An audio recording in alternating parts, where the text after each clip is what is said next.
ഉപ്പുതറ വളകോട് പാലക്കാവ് ശ്രീനാരായണ ദുർഗാദേവി ക്ഷേത്രത്തിലെ തിരുവുത്സവത്തിന് കൊടിയിറങ്ങി. ക്ഷേത്രം തന്ത്രി ബ്രഹ്മശ്രീ സുരേഷ് ശ്രീധരൻ തന്ത്രികളുടെ മുഖ്യ കാർമ്മികത്വത്തിലാണ് ഉത്സവ ചടങ്ങുകൾ നടന്നത്.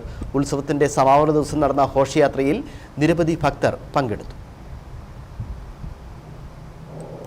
പാലക്കാവ് ശ്രീനാരായണ ദുർഗാദേവി ക്ഷേത്രത്തിലെ തിരുവുത്സവത്തിന് ഭക്തിനിർഭരമായി കൊടിയിറങ്ങി. 2025 ഫെബ്രുവരി 28 ആരംഭിച്ച ഉത്സവത്തിനാണ് സമാപനമായത്. ഇന്നലെ നടന്ന ഘോഷയാത്ര തിരികെ ക്ഷേത്രത്തിലെത്തിയ ശേഷം നടന്ന താലപ്പൊലി അഭിഷേകത്തിനും തുടർന്ന് നടന്ന കൈകൊട്ടിക്കൈക്കും തിരുവാതിരയ്ക്ക് ശേഷമാണ് ഉത്സവത്തിന് സമാപനമായത്. ഉത്സവത്തോടനുബന്ധിച്ചുള്ള താലപ്പൊലി ഘോഷയാത്ര ഭക്തിനിർഭരമായ രീതിയിലാണ് സംഘടിപ്പിച്ചത്. പാലക്കാവിൽ നിന്ന് ഘോഷയാത്ര കോതപാറയിലെത്തിയപ്പോൾ രാജഗിരി ഇടവക അംഗങ്ങൾ താലപ്പൊലി ഘോഷയാത്രയ്ക്ക് സ്വീകരണം നൽകി.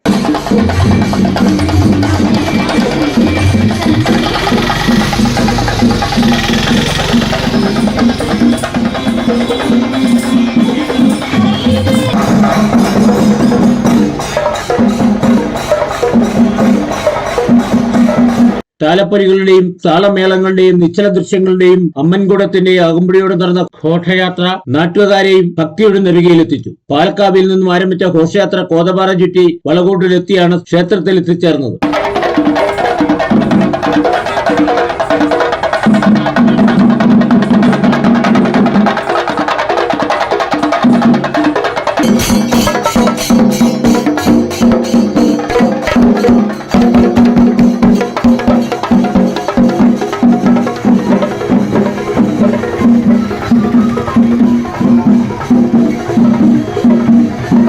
കുടിമരച്ചോട്ടിൽ പറനിറയ്ക്കൽ വഴിപാടിന് ശേഷമാണ് ഘോഷയാത്ര ആരംഭിച്ചത്. ക്ഷേത്രത്തിൽ ഘോഷയാത്ര എത്തിച്ചേർന്നുള്ള താലപ്പൊലി അഭിഷേകം നടന്നു. തുടർന്ന് തിരുവാതിരയും കൈകൊട്ടിക്കളിയും നടന്നു. ഇതോടെ ഈ വർഷത്തെ ഉത്സവ പരിപാടികൾ സമാപിക്കുകയും ചെയ്തു. Idukki vision news, Upputhara.